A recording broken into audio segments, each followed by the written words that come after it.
Chalino Sanchez, musicien décédé il y a 3 décennies, reste encore aujourd'hui écouté et évoqué. C'est principalement grâce à sa musique, qui a connu une immense popularité et a résisté à l'épreuve du temps. Mais c'est aussi à cause de sa vie incroyable, de ses activités criminelles et de sa mort mystérieuse en 1992. Lors de son tout dernier concert, Sanchez a reçu un mot alors qu'il était sur scène qui disait apparemment que s'il continuait à jouer, il serait tué. Il a regardé le mot, l'a froissé et a continué à chanter. Quelques heures plus tard, il a été tué de 2 balles dans la tête. Sa vie avait déjà connu de nombreux événements.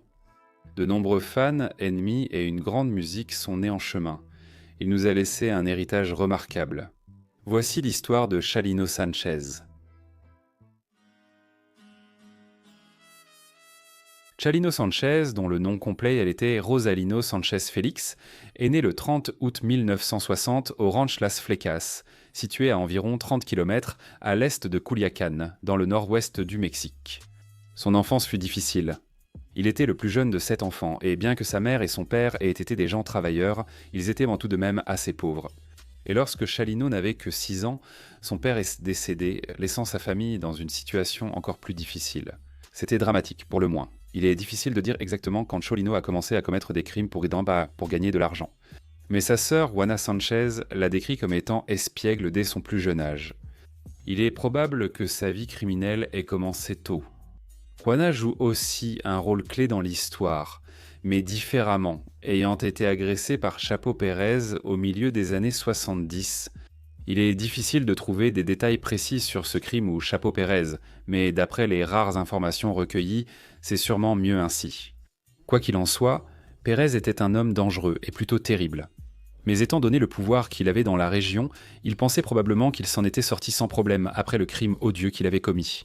Mais son karma l'attendait au tournant, sous la forme d'un jeune frère avide de vengeance. Même si Chalino n'avait que 15 ans lorsque cela est arrivé à sa sœur, il était prêt à se venger. Environ 2 ans plus tard, Chalino croisa Pérez lors d'une fête, et selon l'histoire, sans dire un mot, Chalino s'approcha de Pérez, sortit une arme et lui tira une balle dans la tête. Certains détails ont pu être perdus ou exagérés lors de la traduction, mais le résultat restait, Pérez était de mort et Chalino devait quitter sa ville natale. Il partit pour Tijuana, où il gagna sa vie en aidant des gens à traverser la frontière vers les États-Unis. Et quelques années plus tard, en 1977, il a eu la même idée. Il a traversé la frontière et est allé à Los Angeles pour rester chez sa tante à Inglewood. Pendant toute sa vie, Chalino avait une passion pour la musique et avait toujours rêvé de devenir un musicien à succès. Il est juste de dire qu'à ce moment-là, ce n'était qu'un rêve irréalisable, pas quelque chose de viable. C'est pourquoi, arrivé à Los Angeles, il a dû gagner sa vie différemment. Il l'a fait en vendant des voitures, en faisant la vaisselle et en acceptant parfois des petits boulots. Il poursuivait ses activités illégales, testant le trafic de drogue et aidant toujours à franchir illégalement la frontière. Cela se faisait avec son frère aîné, Armando, et il semblait que Chalino faisait simplement tout ce qu'il fallait pour gagner de l'argent. Cela l'a mené dans des directions très étranges et faire de la musique n'était pas prévu. Cependant, tout cela a changé en 1984 et malheureusement, cela a été inspiré par un meurtre.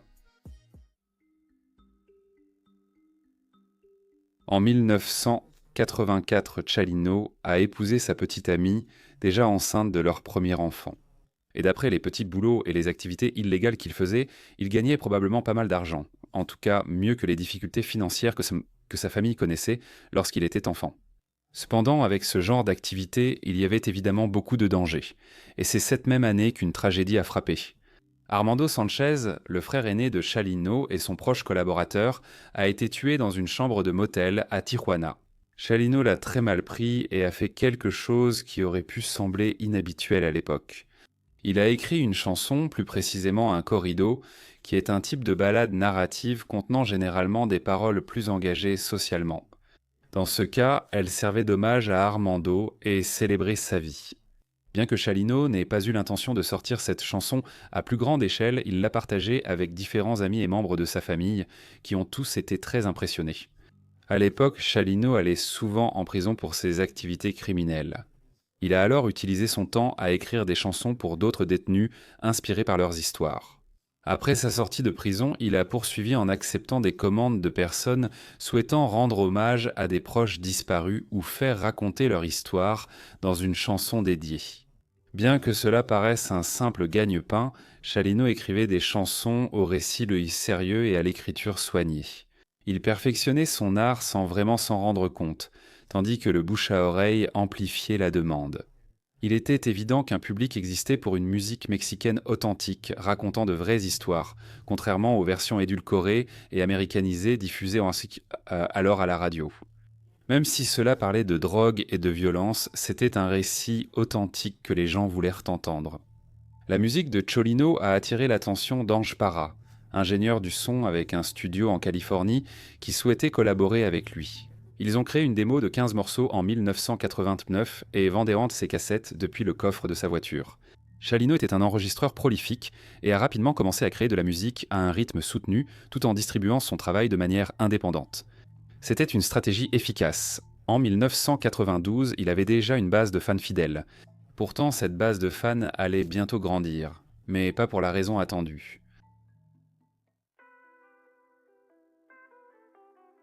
En 1991, Chalino animait de petits concerts à travers la Californie et semblait commencer à se faire un nom.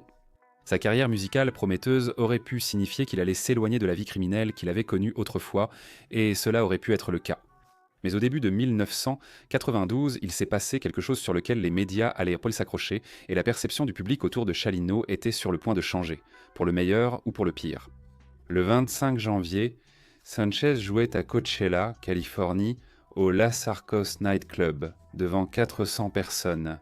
La soirée se déroulait comme prévu et il semblait que ce serait un spectacle parfaitement normal. Jusqu'à ce que Eduardo Gallegos, manifestement sous influence, intervienne. Et c'est peut-être la raison pour laquelle il a sorti un pistolet de calibre 25 et a commencé à tirer sur Cholino. Sanchez a répliqué en sortant son propre pistolet et a commencé à tirer en direction de Gallegos, qui s'est enfui dans la foule. Cela a provoqué une fusillade entre les deux hommes. Gallegos tirait maintenant depuis la foule et Chalino tirait essentiellement en direction de la foule dans une tentative de se défendre. Déjà blessé par balle, il tirait sans doute simplement pour toucher son agresseur. Entre la confusion, le chaos et le fait que Gallegos était déjà sous l'influence. D'abord, nous faisions face à une fusillade chaotique où les balles partaient dans tous les sens et où chacun risquait d'être touché à tout instant. Finalement, un passant a plaqué Gallegos au sol et lui a tiré dans la bouche avec son propre pistolet. Il a en fait survécu à cela, mais malheureusement, environ 10 personnes ont été touchées lors de cet échange.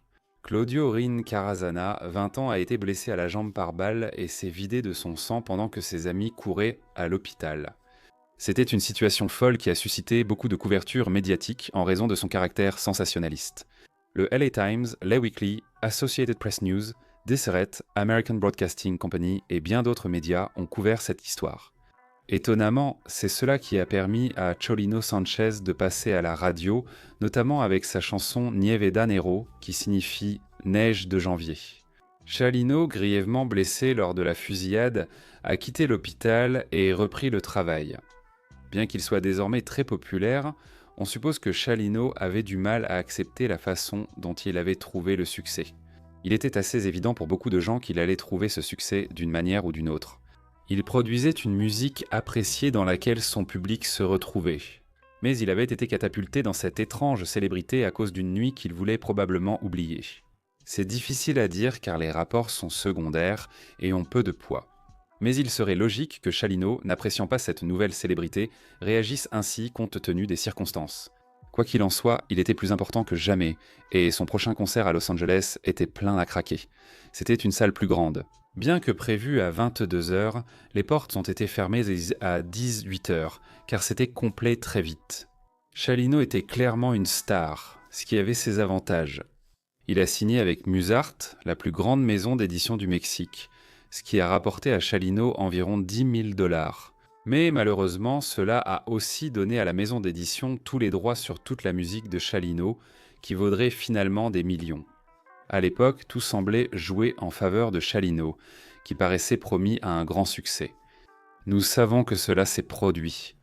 Chalino ne serait pas là pour voir à quel point il allait devenir incroyablement célèbre, car peu de temps après l'incident de Coachella, il a été tué dans des circonstances extrêmement mystérieuses. 4 mois après la fusillade à Coachella, Chalino, très sollicité, choisit de retourner dans sa région natale pour un concert exceptionnel à Culiacán le 15 mai 1992. Tout bien considéré, le spectacle était relativement normal, même si le fait qu'il ait lieu au Mexique et non aux États-Unis ajoutait une nouvelle dynamique à l'événement. Chalino s'était très probablement fait pas mal d'ennemis compte tenu de son passé, et il était aussi sans doute l'objet de beaucoup de jalousie à cause de son succès récent. C'est sans doute pourquoi Chalino avait une cible sur la tête pendant le spectacle. Il est difficile d'établir une chronologie fidèle des événements de cette nuit, mais on sait que, pendant le concert, Chalino Sanchez a reçu un mot qui disait quelque chose comme « Si tu continues ce spectacle, tu mourras ». Nous ne saurons jamais ce que le mot disait, car Chalino a froissé le papier et l'a ignoré.